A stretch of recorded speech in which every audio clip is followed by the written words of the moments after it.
Bonjour à tous. Alors dans cette petite vidéo, on va revenir sur la notion de dilution. La dilution, c'est quelque chose qui pose souvent problème aux élèves pour des raisons qui m'échappent un petit peu, mais un des bons moyens d'y arriver et de bien comprendre ce qu'on fait, c'est de réaliser des petits dessins, des petits schémas.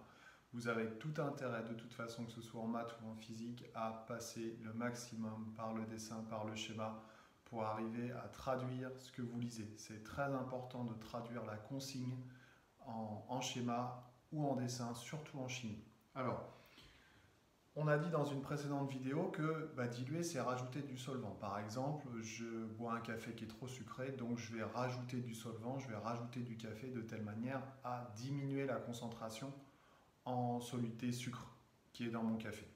Ça, c'est une chose. Alors, pour rajouter du solvant, en fait, on va utiliser deux outils qu'on utilise très fréquemment en chimie, qui sont la pipette jaugée et la fiole jaugée. Jaugée parce qu'elle possède des traits de jauge. La fiole, elle possède un trait de jauge au niveau du col. La pipette, elle possède un ou deux traits de jauge. Ça dépend. Et le volume indiqué, c'est le volume entre les deux traits. Alors, cette pipette jaugée, elle va être utilisée pour prélever ce qu'on appelle la solution mère. La solution mère, c'est la solution initiale. Si je reprends l'exemple de mon café trop sucré, ça va être justement cette solution de café trop sucré. Je vais donc prélever une partie de cette solution de café trop sucré, cette solution mère, qui possède une concentration en masse ou une concentration molaire Cm. Et puis, je vais introduire cette partie, cette valeur, le contenu de cette pipette, ce volume, dans la fiole jaugée qui va nous permettre de fabriquer ce qu'on appelle la solution fille.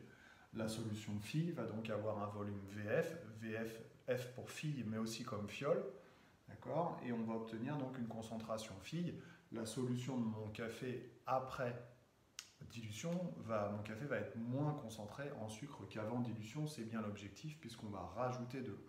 Donc, on va prélever un volume de la solution mère qu'on va introduire dans la fiole pour obtenir la solution fille. Et puis, on va compléter, bien sûr, avec de l'eau distillée. On va compléter avec du solvant pour arriver jusqu'au trait de jauge. Ensuite, on homogénéise et on obtient la solution voulue. Ça, c'est au niveau expérimental. Alors, comment on peut l'expliquer au niveau théorique et au niveau calculatoire? Moi, ce que je vous propose, c'est de passer par le facteur de dilution. Le facteur de dilution, c'est le rapport des volumes ou des concentrations, toujours en ayant en tête que c'est toujours le plus grand sur le plus petit. Volume de la fiole, volume de la fille sur volume de la mère, c'est toujours le plus grand volume, la fiole sur la pipette. Mais c'est aussi le rapport des concentrations entre la concentration mère et la concentration fille, qui sont la plus concentrée et la moins concentrée. La plus concentrée, c'est la mère, et la moins concentrée, c'est la fille. Alors ce facteur de dilution n'a pas d'unité. On va dire que c'est un nombre de fois qu'on dilue. C'est une expression, évidemment, on ne va pas réitérer l'opération X fois, mais si on dilue 10 fois, par exemple, on dit qu'on dilue 10 fois, on dit qu'on dilue aussi au dixième. L'idée n'est pas de répéter l'opération 10 fois, mais que la solution phi soit 10 fois moins concentrée que la solution mère. Alors, donc un exemple, si le facteur de dilution vaut 10, par exemple, et si on m'impose le volume de la fille, 200 ml par exemple, une fiole, ça se remplit. Donc on prend soit une fiole de 50, une fiole de 100, une fiole de 200, selon les besoins. Mais si on prend une fiole de 200 ml, on la remplit jusqu'au trait de jauge. Pour avoir 200 ml, on ne la remplit pas à moitié. Donc si on nous impose dans l'énoncé 200 ml pour la solution fille, quel est le volume de la solution mère à prélever?